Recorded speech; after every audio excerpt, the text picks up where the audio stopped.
Hello, I'd like to welcome you to another session of The Greatest Books. Tonight we will continue discussing Topic 2, What is Man, in our study of politics. Last time in discussing this question, we came away with the conclusion that it's not in the body that the significant difference between human beings and animals take place, that Homo sapiens is not defined by any bodily part, that Homo sapiens is the only species called sapiens because it is the only one with enough intelligence to acquire wisdom.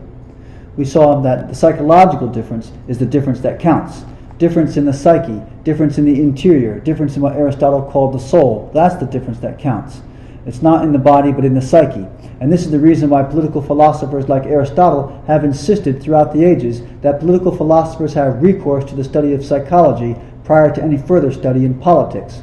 Because if in politics we're going to try to construct a society that serves human beings, that promotes human growth and development in the pursuit of happiness, we had better have first a very good and adequate understanding and definition of what a human being is. So we're carried over into this field of psychology looking for such an answer. Aristotle, we saw, was also a biologist, and he could have looked for an answer to his question about what a human being is here. He did look here, but he didn't stop there. He went on, because he, like Darwin, realized that this is the crux of the issue, and finding similarities in biology would not do, because we expect to find similarities in biology, because biology is about study of the material world, and human beings and animals are made up of the same or similar material properties. So we're going to find many similarities, and the differences there will presumably be only differences in degree. But Aristotle wasn't looking for a difference in degree, he was looking for a difference in kind, and therefore he had to turn to psychology. Darwin was looking for a difference in degree, and he insisted in looking only at biology, and hoped to explain all psychic differences as only differences in degree, thereby giving rise to the very important modern study of animal psychology. Modern psychologists have agreed with Darwin that the difference is only one in degree, and have stuck their studies squarely in the field of biology. But Darwin did not simply rest his case on anatomical differences. The core of his argument in chapters 3 and 4 in his Descent of Man rests squarely on the question of mental processes in men and animals. He knows that the key lies there, or the key lies here, in the mental processes of men or human beings and animals.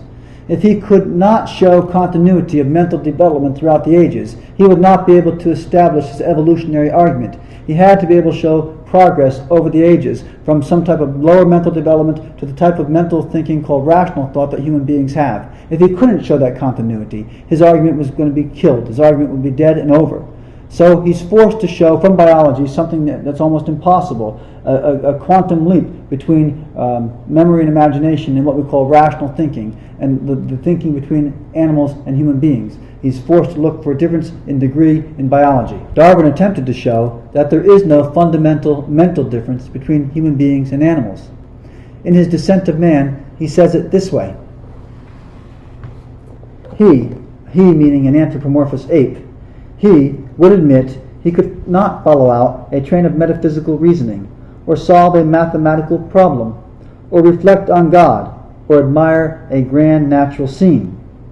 He would be forced to acknowledge that disinterested love for all living creatures, the most notable attribute of man, was quite beyond their comprehension. A lot of things human beings do that this anthropomorphous ape would have to say is beyond the ability of the comprehension of the ape. Nevertheless, he continues, nevertheless, the difference in mind between man and higher animals, great as it is, certainly is one of degree and not of kind. He's hitting the nail on the head with the hammer. The difference is one in degree, not in kind, even though these great differences are there. For example, in speaking about love, he says the following.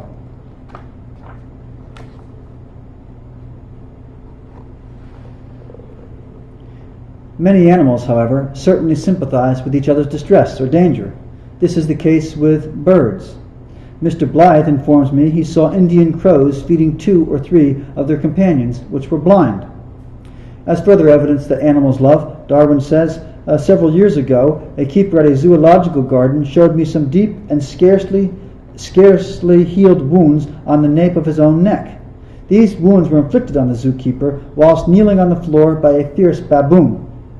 The little American monkey, who was a warm friend of this keeper, lived in the same compartment and was dreadfully afraid of the great baboon. Nevertheless, as soon as he saw his friend in peril, he rushed to the rescue, and by screams and bites so distracted the baboon that the man was able to escape after, as the surgeon thought, running great risk of his life. These are evidences that animals love, as human beings love, taken directly from Darwin's Descent of Man. He realized that the difference between human beings and animals rests squarely on this question of mental powers and beasts, that the rational mind is the essence. Even though he just spoke of love, he speaks of many things in this Descent of Man, many differences or alleged differences between humans and animals. He just spoke of love, but he realizes the most crucial is the one dealing with reason, and the mind is the essence of the question. He argued, therefore, in the Descent of Man, that animals have reason. He says in the Descent that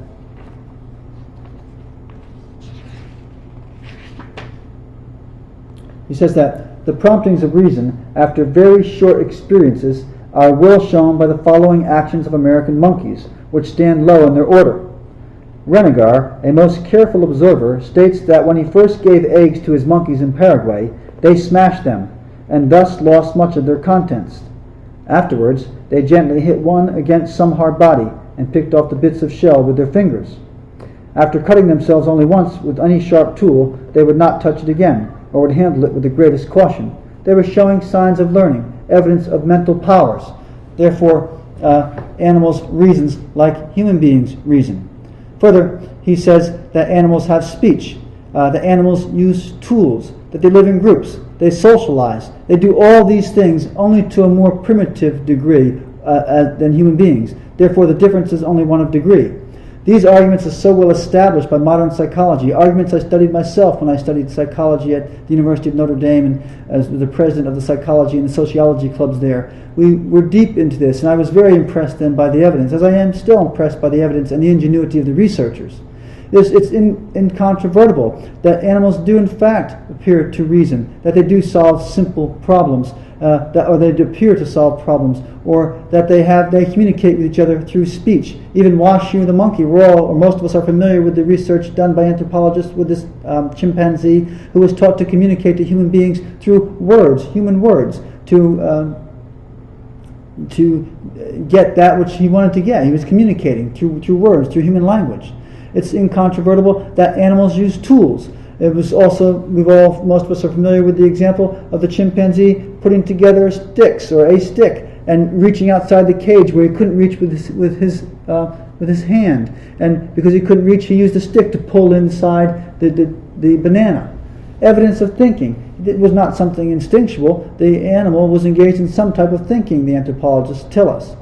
Animals also live in groups. They socialize. That's also incontrovertible. The evidence is there. Jane Goodall has did great research with these primates, chimpanzees, and has shown that they are sociable animals. They live in groups. They have a pecking order. They protect one another. They caress one another. They lick each other's wounds. These are things that animals do. And because they do them, the argument is made by Darwin and others that the difference in animal psychology is only one of degree. Now, modern psychology seems to confirm Darwin's conclusions. Animals show clever problem-solving skills. They communicate. They have a type of speech. They use tools. And they do many things that human beings do. And the difference, the argument is only one of degree. The evidence in modern psychology, I think, is vast and impressive. And it looks like, if we go down that road, that Darwin has the better side of the argument, that the difference is only a difference of degree. There's too much evidence that show animals doing things that human beings do, that show animals communicating, show animals living in groups, show animals using tools, show animals using some type of elementary thinking to solve problems related to their acquisition of food or other necessities that might arise in their physiological nature. So, with all that evidence on one side, does Aristotle have a chance? He has the difficult task of trying to demonstrate that the difference is one of kind. If he can't give an answer, Darwin will by default be correct, and man will be nothing more than a highly evolved and specialized animal, tied to the earth and lacking any spiritual element. So let's look at Aristotle's side of the argument, since it's really the discussion here is about Aristotle and the ancient Greeks and not about Darwin. It seems that Darwin really lacks any deeper understanding of what Aristotle said about the human mind and the distinction he made between types of thinking and acting. I'll say simply here that that the examples that Darwin gives in his Origin of Species and his Descent of Man are very specious, simplistic, just examples taken from nature. He concludes that an animal has love because the man that was feeding it for its survival was attacked by someone who was going to take by some baboon, and that man who gave him his bananas' life was threatened, so the monkey jumped in and tried to help that man, and he interpreted that as love. That's a very difficult thing, to take a great human and difficult, complex emotion such as love and to accredit it to an animal because he was protecting his own interest in the bananas. We don't know what the animal was thinking, but Darwin says that's the conclusion, that they love. And I'm not being unfair. Read the Origin of Species. Read the Descent of Man. It's loaded with these kind of examples. That's the kind of argumentation that Darwin gives. Animals reason because a monkey pulled in a banana with a stick. Well, is that really rational thinking, or is that some other type of thinking? It seems that he's missing the mark. We expect to find many similarities in animals' thinking and human thinking. We expect to find many similarities and developments in the animal species. These are physical types. For example, the memory and imagination are things that human beings and animals both have, things where we differ only in degree. And all Darwin's examples are of this type. But they say nothing of the higher thinking, except that monkeys can do this over time if only they're given enough time. In other words, he's saying that because animals can use their memory and imagination, that's evidence of higher thinking. That's not evidence of higher thinking at all. It's evidence of the use of memory and imagination, which Aristotle showed last time are only physical properties. And because it's a physical property, there would be expected differences of degrees between human beings and animals. Aristotle is after a distant difference of kind. Now, Darwin, up against the wall, he knows that that's not such a significant thing, pulling in a banana with a stick, or protecting your bananas by attacking a baboon who was threatening the innkeeper who took care of you every day. Those are not significant things. So he's forced to say, well, it takes time. Things happen over time. Things happen over time. But time will not do the trick. Humans develop special language and higher thinking over and over again in only a few years. Every human being, a normal human being that comes into the world, acquires a complex language and the ability to think rationally only after a few short years. Yet these chimpanzees that Darwin tells us are evolving have been in this thing for millions of years, and they're still doing sentient-based thinking. The hope is that they'll get to rational thinking on it. Well, that's a great hope, but the evidence isn't there. It doesn't make sense theoretically, and the evidence isn't there empirically to back up the theory. It would be a strange thing to think that monkeys will do what they have been unable to do for eons. And Darwin's theory tells us that there's been many of eons. There's been millions and millions of years. This theory does not account for the mega quantum leap in human thinking ability. Because it doesn't account for the mega leap in human ability, and because time doesn't convince us, because time is not going to bring about a change in kind. It might bring about more changes in degree, but a change in kind would be a quantum leap. And since his theory doesn't show us how this quantum leap came about convincingly, we're more prone to listen a little closer to Aristotle. All of Darwin's examples are too simplistic. They're examples from observation that Aristotle would have agreed with. Aristotle never said animals could not think with memory and imagination. He said they could not think rationally or conceptually to the higher things. Darwin has done nothing to seriously counter this contention. His examples are limited, specious, and he himself remarks that no ape could follow metaphysical reasoning or mathematical problems, but he still maintains his position without any powerful evidence, except a brilliantly constructed theory that proves nothing. He has no evidence, just a brilliant theory that proves nothing, a theory that proves that there's difference of degree at the physical level. It never touches the higher rational level, it never touches the higher conceptual level, and he wants us to think that time will heal the problem.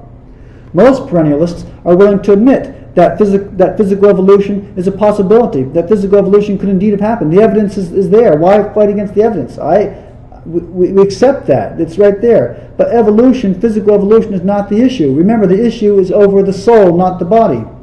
And all he could come up with in his theory are simple examples of dogs and monkeys doing things we all expect they would do. We're not surprised by that. He has not touched the metaphysical realm of the soul, the rational thought, and free will. Even Pope John Paul II, representing the Catholic Church, has admitted the compatibility between evolution and theology over the nature of the body. But he maintains the crucial issue is in the mind and the soul, not in the body. It seems that Darwin is either a very poor philosopher or is violating a sacred rule of empirical science, and is forcing his observations to match his theory and to make all kinds of conclusions that are not supported by the evidence. It is self-evident in the realm of philosophy, for example, that we can't get something from nothing. Everyone would agree to that. That was honest. You can't get something from nothing. Or you can't get something from something else that thing does not have to give.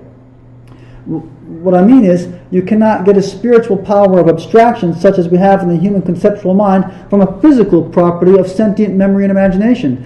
Memory and imagination are powers of the human sentient mind. Conceptual thinking of the type that leads to discovery of abstract realities in geometry, physics, metaphysics, theology, philosophy are of a different nature altogether. And you can't get that kind of power from power that doesn't have it to give, no matter how much time you have for the thing to unfold. Because the human being is an animal with sentient or physical faculties, there will be many differences of degree. But the differences in degree never become differences in kind, no matter how many millions of years we have to wait. And Darwin insists there's many, many millions of years. In this regard, G.K. Chesterton, in his work The Everlasting Man, says this. He says, most modern histories of mankind begin with the word evolution. So we need a word like evolution. There is something slow and soothing and gradual about the word, and even about the idea. Nobody can imagine how nothing could turn into something. It is really far more logical to start by saying, in the beginning God created heaven and earth, even if you only mean, in the beginning, some unthinkable power began some unthinkable process. For God is by its nature a name of mystery, and nobody ever supposed that man could imagine how a world was created any more than he could create one. But evolution really is mistaken for explanation. It has the fatal quality of leaving on many minds the impression that they do understand it and everything else, just as many of them live under the sort of illusion that they have really read The Origin of Species. But this notion of something smooth and slow, this notion of evolution, like the ascent of a slope, is a great part of the illusion. It is an illogicality as well as an illusion, for slowness has really nothing to do with the question. An event is not any more intrinsically intelligible or unintelligible because the pace of the matter at which it moves is slow. For a man who does not believe in a miracle, a slow miracle would just be as incredible as a swift one. Yet there runs through all the rationalistic treatment of history this curious and confused idea that difficulty is avoided or even mystery eliminated by dwelling on mere delay or on something dilatory in the process of things. The question here is the false atmosphere of facility and ease given by the mere suggestion of going slow. I think Chesterton is correctly hitting it on the head. Going slow doesn't do anything to alter the fact that human mental processes are differences in kind, not differences in degree. So the question still stands. Are there things that only man can do? Are there things that are differences of kind and not differences of degree? Things that only humans can do and no animal can do? If there are, Aristotle can proceed forward successfully with the argument. So now it's necessary to demonstrate those things. Are there only things that human beings can do? Well, Aristotle would say yes. The perennial philosophers would say yes. There are differences of kind, and they all rest on that rational ability. And indeed, the rational ability is one of the three. And those three are that the human being is the only animal that makes things artistically. He's the only animal that thinks discursively. And three, the only animal that associates politically. These things human beings and only human beings can do. Animals do not do them in any degree whatever. They require special mental powers, a rational power, which only human beings have, and not just more of the same power, but a different power altogether. So let's look at the first one, that human beings are the only animals that create artistically. Let's look at the first difference of kind, art. Spiders spin webs. Bees build elaborate hives. Beavers build functional dams. It appears that animals make things artistically. But we are not concerned here with the excellence of the product, the end of the product, but the way they do it. That is, the way it's done. We said that art earlier when we studied the liberal arts was a product of the mind. Something in the hands, but in the mind first. Not in there by instinct, but by thinking, by reason. Animals create things by instinct. And the proof of that is that they do the same things generation after generation after generation. They produce the same things over and over and over again. After 1,000 years, they're still the same. Bees build hives, beavers make dams, And spiders spin webs, but they always do them the same, even after thousands of years.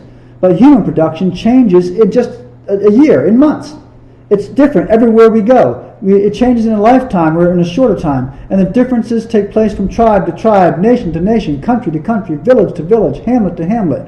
Everywhere we find human beings, we find their creations different. It's Chinese Oriental architecture, American architecture, medieval architecture, Baroque architecture, Rococo. All these creative things are always different. Everywhere human beings do things differently. Where animals, creations are always the same. If there is some difference, it's only a slight variation, as Darwin said, due to environment. But the variation is slight and always the same. The human beings' differences are great and always different everywhere we go. Animals are everywhere the same. Human beings everywhere are different. And we say this is conscious production. It's the result of conscious production, not unconscious instinct. If it were instinctual, human beings, like animals, would do everything. Their artistic creations would always be the same or very, very similar. But that's not the case, because it's not done by instinct. It's done by rational thought through the hands. It's artistic. So human beings are the only animals that create things artistically, and that is a difference of kind. Human beings are constantly improving and perfecting their art. They're evolving and making tools by which they conquer nature, and they evolve based upon their human thinking. Art is a production directed by the intellect. There's never an improvement in a beehive, or just a very slight improvement. Animals are everywhere, always act the same. Human beings are different. The only animals that create things artistically. The only animal that creates fine art. Fine art, we said, is art just for the pleasure of it, the appreciation of the beauty. All the other animals' creations are intended for survival. All animal creations are intended for their survival. Somehow it aids their survival. Human beings are the only ones that create things just for the appreciation of it and rest in their beauty. Fine art is an example. So we say that human beings are the only animals that create fine art, the only things that create art that's different everywhere, and that difference is a difference of kind because no animal shows any evidence of that anywhere on the face of the globe. Secondly, we say the difference of kind is the difference in the discursive thought, one we looked at last time. The ability to extract universals from particulars. To know the essence of a thing by abstraction beyond the powers of sense. Like we looked at when we looked at ontology and the reality of the soul. Something we come to knowledge of not through empirical verification, but through logical demonstration of abstraction based upon thinking beyond sense. Animals solve problems and they appear to think. But all the problems they solve are basic to their survival and are done by perceptual insight. Perceptual insight, memory, and imagination. They remember some things and consequently can avoid the danger again. Or it's done by trial and error. It's done by memory, images, imagination, or memory. Animals think perceptually, not conceptually. So we agree, and we think, and we agree that animals think, and there's evidence that they think and solve problems. But they do not think rationally. They do not deduce universals and spiritual ideas beyond sense. They solve problems related to their survival using their imagination or the sentient faculties of memory. For example, Darwin insists that environment molds thinking, and human beings are thinking differently from animals only because of their environment. He says in the Descent of Man, let me pull this up.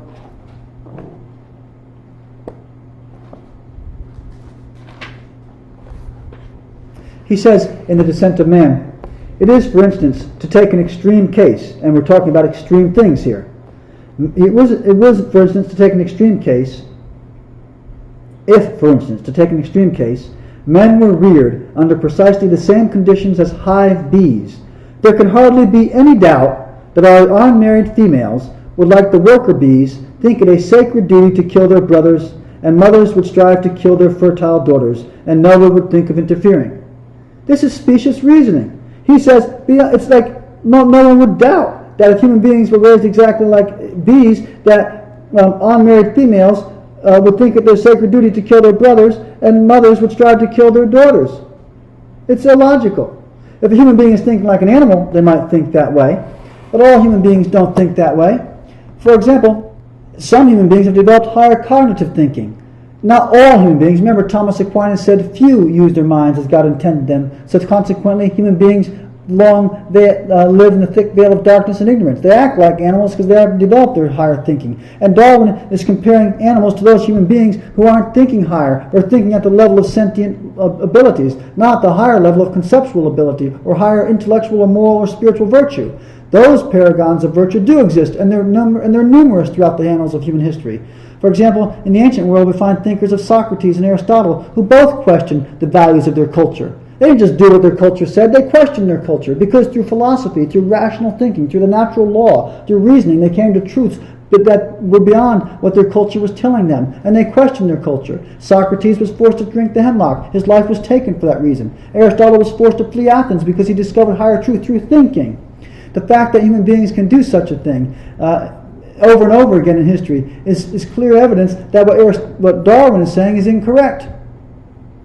Aristotle and men like him proceeded from self-evident principles of ethics, and they led to conclusions that countered their culture. We see again in the work of Sophocles, the hero in Antigone, going against the decree of the king, going against the law of the land, because she says there's a higher law, the law of the gods, she says, the natural law, the law of reason, which is beyond the culture, beyond the law of the state, and it could be grasped by human reason. That is human reason that is thinking conceptually and not mere perceptual thought. Men and women throughout history, there have been heroes and heroines who have done this in every age, and they call the error to the kind of thinking that Darwin is giving us in the descent of man. Third, human beings differ from animals because they associate politically. The only animal that associates politically. It's true that animals are gregarious. It's true that animals live in packs, that they're social. But human beings are the only animals that are political animals. Animals have social interaction with one another, but that social interaction always stays the same. The laws by which they're governed are laws of instinct, and those laws always stay the same. Chickens have a pecking order from day 1 to day 51, from day 1 to day 5 million. There's a pecking order. Deers live in groups. Chimpanzees live in groups. Animals live in different relationships to each other, but those relationships are always the same throughout history. But human beings form by reason the conventions, the constitutions, and the laws under which they live and govern themselves by reason rather than instinct. Human beings are the only animals that create laws by which they govern themselves. They're not governed by instinct. Some of us are governed by instinct. We act like the animals. Those are differences in degree. But all human societies have created laws. And those laws and constitutions are creations of the mind, which human beings create to govern themselves, because they're not just merely governed by instinct. The variety of constitutions, legal and juridical systems across the globe are conscious productions and efforts of human beings to govern themselves based upon free choice guided by reason. If it was necessary by instinct, all human laws and constitutions would be the same. But again, human laws and constitutions are different. Democracies, oligarchies, monarchies, timocracies, aristocracies, there are all kinds of constitutions and laws. Human beings are the only beings that create laws that are different. And those laws, in some places, murder is defined differently. In some places, what you can do, you can't do in another place. That's not true with animals. Those instincts are always the same, and they're governed by those instincts as a law. Human beings is not governed by the law of instinct, because they're governed by a higher law that comes through reason. Animals do not make laws by which they are governed. They are governed by mere inner law of instinct, which they cannot change. Human beings are also subject to such laws of instinct, but we can regulate them for higher purposes, or we can create other laws to control them, or constitutions and laws which differ all over the globe, and regulate the actions and lives of human beings according to our own standards, or standards dictated by reason. So, human beings are the only animals that create their own laws, governed by their own laws. It's a very powerful argument, and everywhere it's evident. In summary tonight, we can say that Darwin and the empirical psychologist are correct, that many things animals and humans do in common, of which the difference is only one of degree. There are many things that we do in common, of which the difference is only one of degree, because the human being is an animal and has many sentient faculties and abilities. We have to agree on this. The evidence is incontrovertible.